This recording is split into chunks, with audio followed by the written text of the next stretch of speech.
The year is 2002. The war in Afghanistan has been raging for about 6 months following the September 11th attacks, and the war in Iraq will begin the following year, plunging the U.S. into two military conflicts that will last a generation and affect countless lives. The reasons for these wars are questionable, and there's a rise in American nationalism, Islamophobia, and a worrying portrayal of these wars as a type of new crusade against evil. The Patriot Act becomes law, invading the lives of Americans for reasons of safety?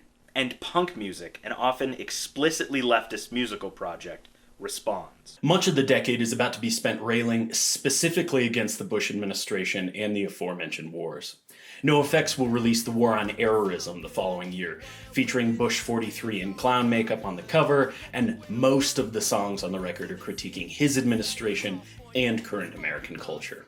Not to mention the two Rock Against Bush comps that Fat Mike will put out in 2004. Bad Religion will record multiple explicitly anti-Bush recordings like The Empire Strikes First. Green Day, definitely once a punk band, perhaps still a punk band, I don't know, fight it out in the comments, will release the second and maybe last huge album in their career with American Idiot, drawing comparisons between Bush and Hitler, as well as truly beautifully exploring how something like the wars in the Middle East and Bush-era politics affect and destroy lives. And countless other punk bands will be started in garages and dive bars, joining the argument. But before all that, on March 18th, 2002, punk music is getting some rare mainstream acceptance. The Ramones are getting inducted into the Rock and Roll Hall of Fame. A lot of mainstream attention on punk music kind of sucks, and I know I'm not exactly a fan of the Rock and Roll Hall of Fame, but hey, if there's any punk band that could deserve this award, it's the Ramones.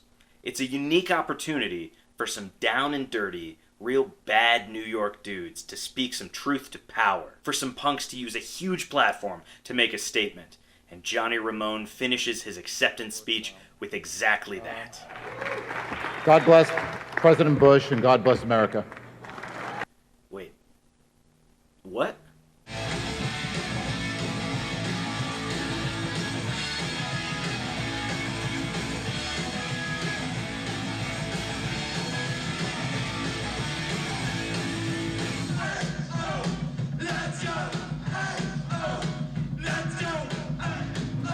Hi, I'm Dan. And I'm Jake, and we're both public high school teachers. While the Ramones are far from the best punk band in our minds, if there was someone who had never heard of punk rock at all, and we had only one song to show them what punk music was, I might reasonably pick a Ramones song. There are great discussions to be had about where punk music began. Was it the Sonics? Was it Death, the Stooges, or MC5? But it is definitely 100% crystallized by the Ramones' first self-titled album. They're certainly one of the most important bands to come out of the New York CBGB scene in the 70s and 80s. Joey, Johnny, Dee Dee, and Tommy Ramone are four New Yorkers whose music reflected the tough living of that city, a reverence for the 60s culture of their youth, and just a love of dumb fun. We're actually going to skip past most of the storied aspects of the Ramones, though. Our story happens much later in Ramones lore. In 1979, Tommy Ramone quit the drums to focus on being the band's producer and manager, and not, as this Newsmax article says, because he died in 1978. Bro, this article came out in January 2015, like 8 months after Tommy actually died. Just one Google search, man. One Google search. It's hilariously bad journalism. Anyway, Tommy switched roles, so Marky filled the throne. But after Marky's drinking problem proved to be too much, when Marky crashed his car into the front window of a furniture store, Richie Ramone would play drums for the band for 4 years. Total sidebar, but I saw Richie Ramone's band in 2015 in Orlando, along with the Queers and the Dwarves, and it was the single worst show I've ever been to. Not solely because of Richie Ramone, but definitely partially because of Richie Ramone. I keep getting distracted. Anyway, by 1986, 10 years after the Ramones' debut, they had released 8 albums, lost and gained a few members, and had a lot happen around them. Pretty much the entire West Coast wave of punk had cropped up, spread, and died between 77 and 86. It feels important to contextualize the Ramones in the larger punk scene at the time, because they were actually kind of standing out among an increasingly political music scene. Take a look at contemporary bands like Black Flag, and you'll see an intensely political focus. On Damaged, you have Rise Above, Six Pack, TV Party, Thirsty and Miserable, Gimme Gimme Gimme, Police Story, Padded Cell, and No More, all of which are pointed political or social critiques. South of New York City and Washington, the Revolution Summer was happening, most of which was vehemently political. The Ramones were usually much more evasive, or at least less explicit about their politics. Songs like 53rd and 3rd were definitely political, but were usually more personal, more narrative-based, and a little less pointed than their 80s contemporaries. They preferred to write songs about going on dates and sniffing glue. Part of us wonders if this is because the band wasn't really able to settle on a consistent voice when writing about politics, or if they just didn't really want to alienate other members. As we said up top, Johnny was politically conservative, and the rest of the band was, well, it's actually hard to say how they aligned, but they were definitely not in the same wavelength as Johnny. Marky is definitely a more liberal guy, but also notes that he doesn't really like talking politics, and some people argue about Dee Dee's political stances to this day. Who knows about the rest of them? One political topic that usually does crop up in the Ramones' discography several times is Nazism and anti-Semitism. And that's because 3 of the members of the Ramones were Jewish. Joey, Tommy, and Marky were all raised Jewish and incorporated that into their writing, penning a few playfully fuck you kind of songs about anti-Semitism. This confused some listeners who conflated the humorous punk lyrics as endorsing Nazis. Today Your Love, Tomorrow the World, from their self-titled, is written from the perspective of a Hitler Youth. On the Pleasant Dreams record, The KKK Took My Baby Away, might be about Joey losing a girlfriend when her family was upset that she was dating a Jewish guy. High Risk Insurance and Planet Earth 1988 are about as political as the Ramones get, and they're pretty darn opaque. I guess our point here is that the Ramones are not just that political of a band, especially when it comes to punk. Except one time, when they were pointed and straightforward, and it paid off with our favorite Ramones song.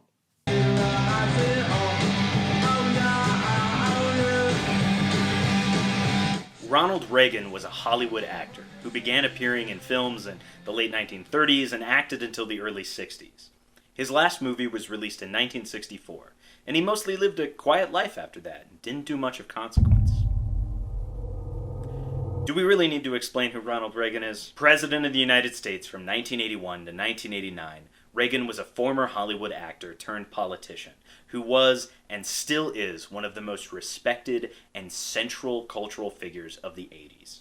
Reagan's fingerprints are still all over the Republican politics of today. In 2023. His approach to economics, dubbed Reaganomics, is still pretty much the widely accepted model for how to do conservative economic policy to this day. The more we learn about the effects of the Reagan administration, the more we think, and I know people are going to disagree with this, that's okay, the more we think Reagan was a nightmare. His mishandling of the AIDS crisis killed loads of gay people, a population he didn't care about. His economic policy doomed the futures of current generations by ensuring wealth inequality would continue, and his welcoming nature toward evangelical Christianity ushered in the stranglehold that white Christians have on electoral politics today. Important to our story, in 1951, Ronald Reagan starred in a comedy movie called Bedtime for Bonzo, in which he plays a psychology professor with a monkey named Bonzo who they try to raise as their own, like a human child. Apparently, the chimp playing Bonzo almost killed Reagan by grabbing his tie and pulling it so tightly that Reagan almost suffocated, and the tie had to be cut off him.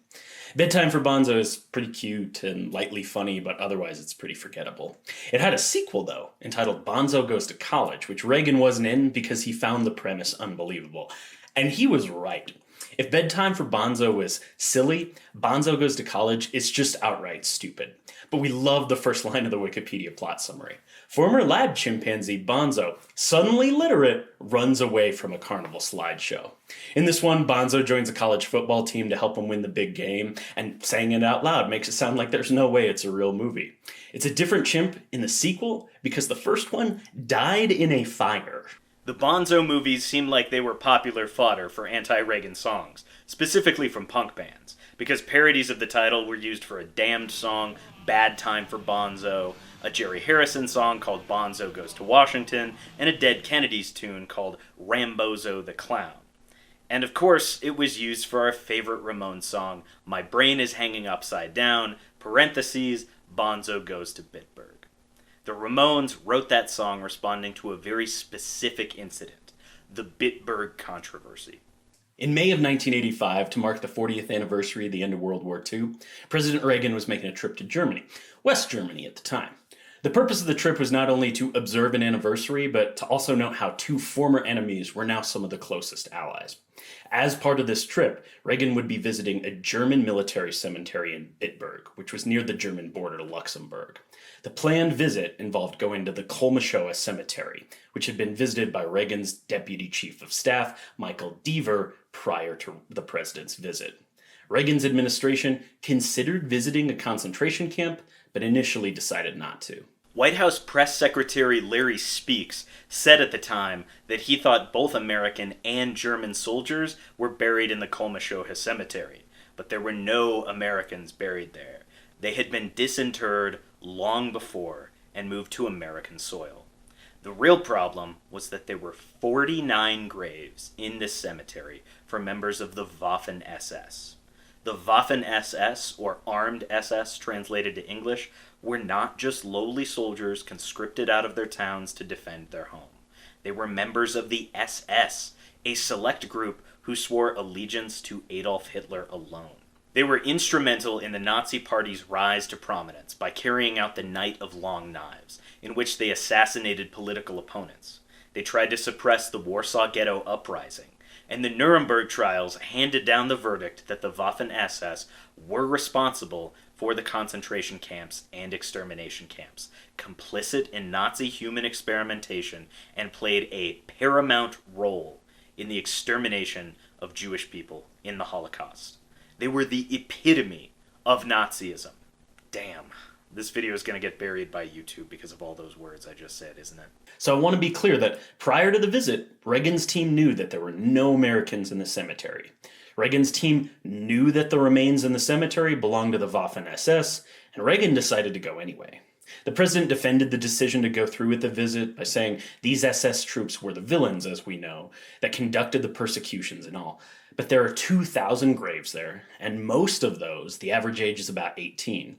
I think that there's nothing wrong with visiting that cemetery where those young men are victims of Nazism also, even though they were fighting in the German uniform, drafted into service to carry out the hateful wishes of the Nazis. They were victims just as surely as the victims in the concentration camps. How is it that ContraPoint says it? Not a good look. This ain't it, Chief. Do better. I sort of understand the defense about young men's lives being ended in a violent war they didn't start, but this was sorely ill-advised. Comparing German soldiers to Holocaust victims is just completely offensive on every level, and it totally plays into the clean Wehrmacht myth that the average German was just completely unaware of the Holocaust and deserves no blame for it. One German official agreed. The Americans also have a responsibility toward the president. They must also check on the history that is beneath their ground. It was not very intelligent.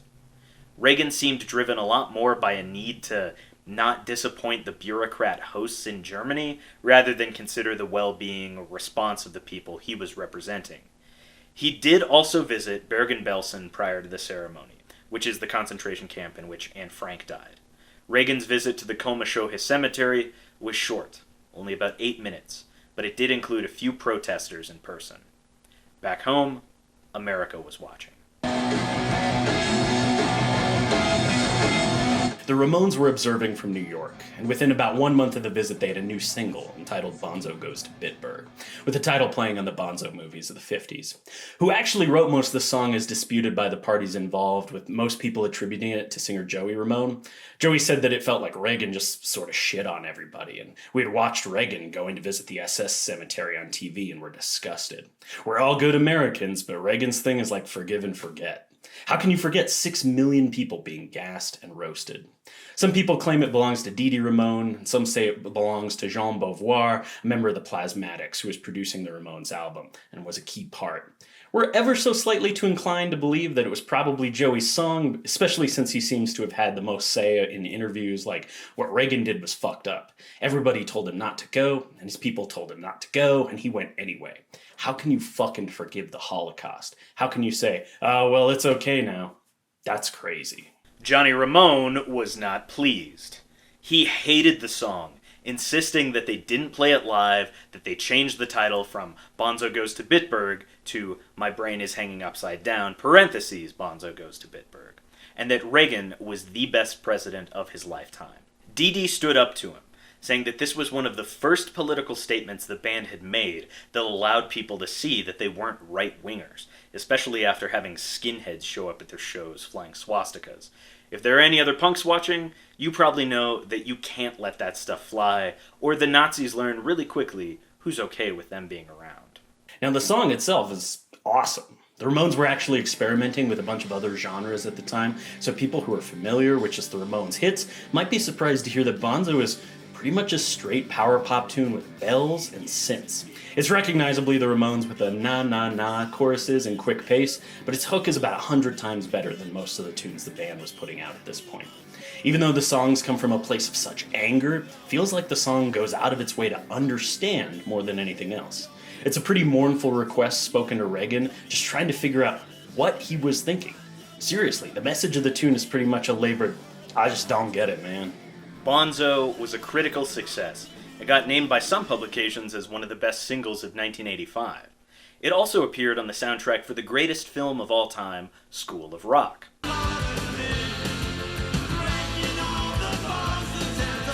However, it wasn't a huge hit for the Ramones, and the album which it appeared on, Animal Boy, which was released the following year, was a bit of a dud for them. In fact, the Ramones were on a steady downward decline from there on until they broke up in 1996. One of our personal heroes, Elie Wiesel, Holocaust survivor, Nobel Peace Prize winner and author of Night, implored to Reagan's face to change his mind about where to go. So the Ramones probably wouldn't even register with Reagan if he'd ever heard their criticisms. None of the original four Ramones are alive today, but they're remembered fondly for tunes like Blitzkrieg Bop, Sheena is a Punk Rocker, Rockaway Beach, and other fun songs.